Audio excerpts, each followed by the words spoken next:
This video is sponsored by Card Kingdom. You can visit their store by using my referral link in the description below.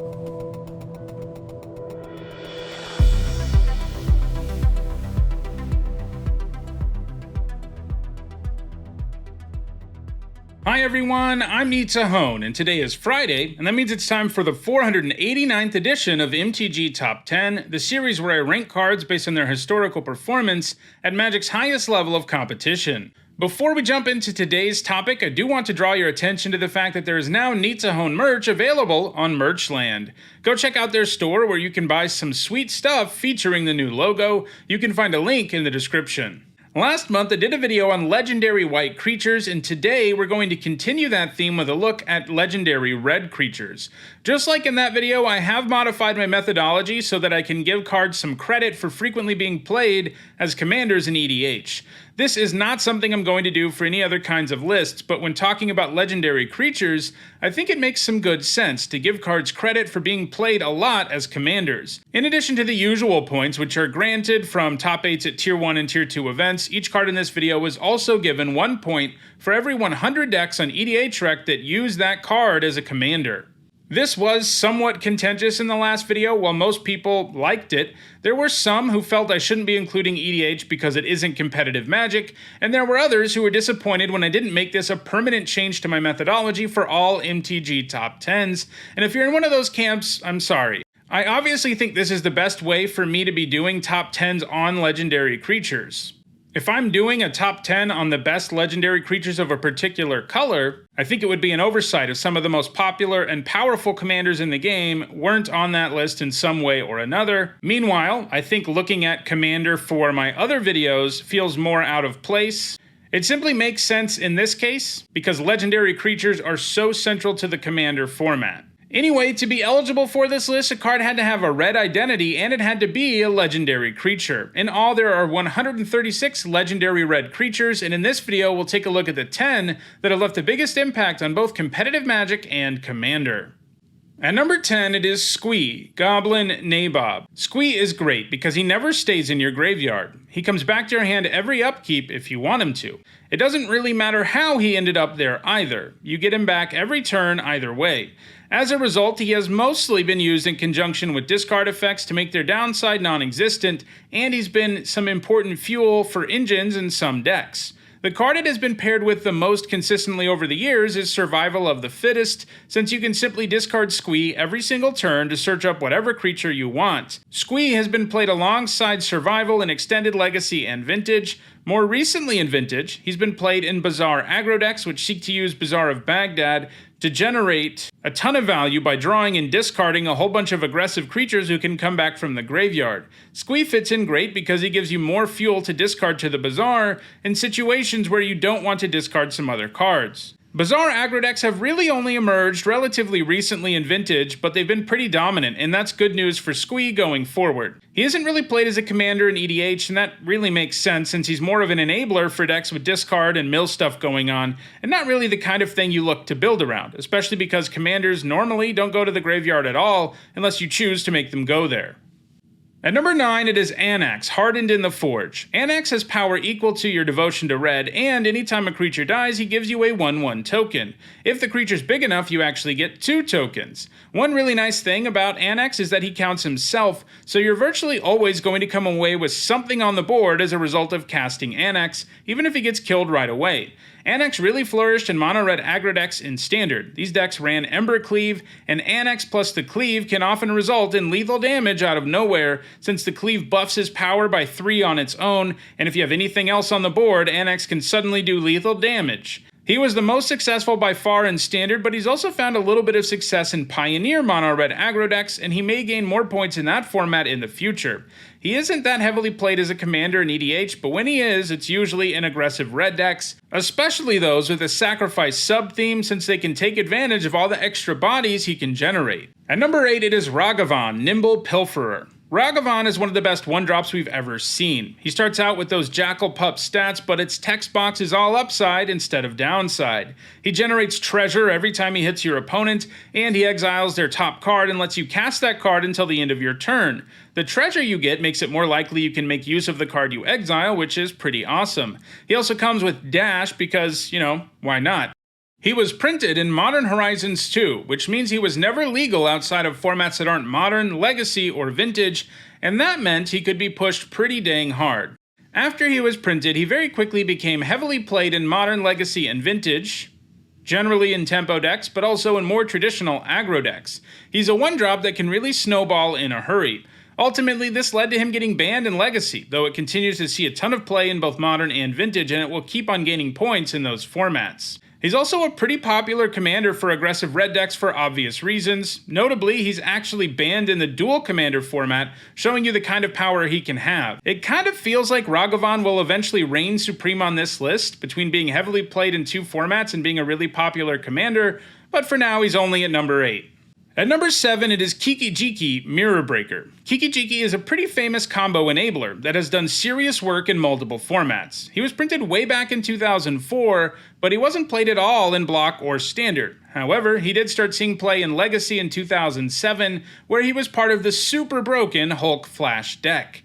This deck used Protean Hulk and Flash to quickly assemble combo pieces that could win the game right away. I've gone in depth on that combo in other videos, including a deck history, so I'm not going to do it again here, but suffice it to say that Kiki's ability to make copies of creatures enabled the deck to do as much damage as it wanted to when it got its combo pieces into play, which was of course easily achieved with Protean Hulk. That deck was ultimately banned out of the format and was arguably the most broken Legacy deck of all time. Once the Modern format was created in 2011, Kiki found a format where he could thrive.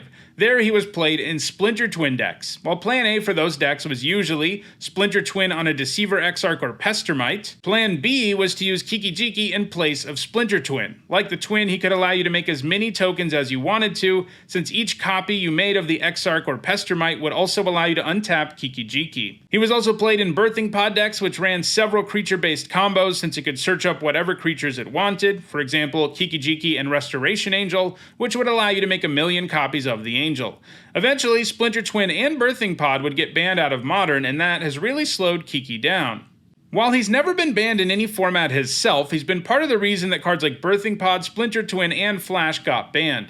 After the pod banning, Kiki saw play in Court of Calling Toolbox decks, which play Kiki for the same reason he's always been played: he can help you combo off. More recently, he's been used in Modern and Legacy Goblin decks, where he can be combined with Conspicuous Snoop, which can borrow Kiki's ability if he's on top of your library. If you do that, the Snoop can actually make infinite copies of itself, since it is a non-legendary creature. This combo is easier to assemble than you might think, as the deck is loaded up with ways to tutor up cards and put them on top of your library.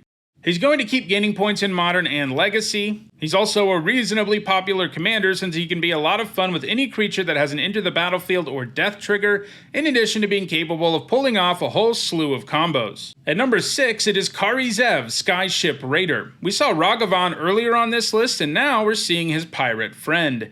This card actually gave us the first appearance of Ragavan, since when Kari Zev attacks, she makes a 2/1 Ragavan token that's tapped and attacking. She also comes with First Strike and Menace, and that means she can do huge amounts of damage early, especially if you have removal to clear blockers out of the way. It began its time in Standard as part of Ramanop Red aggro decks, and continued to see play in the post-banning versions of that deck, which was then mostly called Red Deck Wins. Near the end of her time in Standard, she also saw play in Rakdos aggro. She's gained some more points in Pioneer, where she's played in that format's version of Red Deck Wins. She's not a particularly popular commander. Why would you ever use her over better aggressive commanders like her buddy, Ragavan? At number 5, it is Kranko, Mob Boss. Kranko gives us our 3rd legendary goblin to make the list, and he's really into goblins too, since he can tap and make a number of 1/1 goblin tokens equal to the number of goblins you control. This means he makes exponentially more goblin tokens with each and every turn.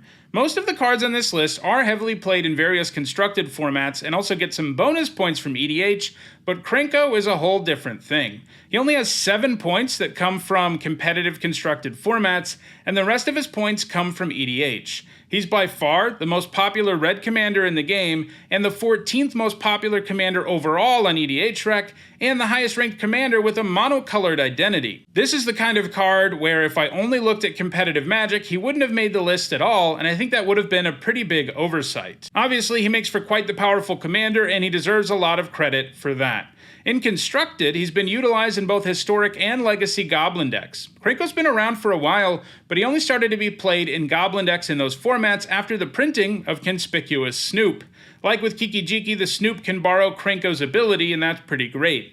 He's likely to gain some more points in Constructed Goblin decks while also being the most widely played red commander in the game. At number 4, it is Torbrand, Thane of Redfell. This legendary red creature loves mono-red aggro decks. This is because he makes all of your red sources do 2 additional damage. This includes damage to both creatures and players. This means that on his own, Torbrand is effectively a 4/4, but the board is also usually populated by a bunch of other red creatures when he comes down. This allows him to have a very immediate impact on the board, since suddenly, all of your creatures attack a heck of a lot harder.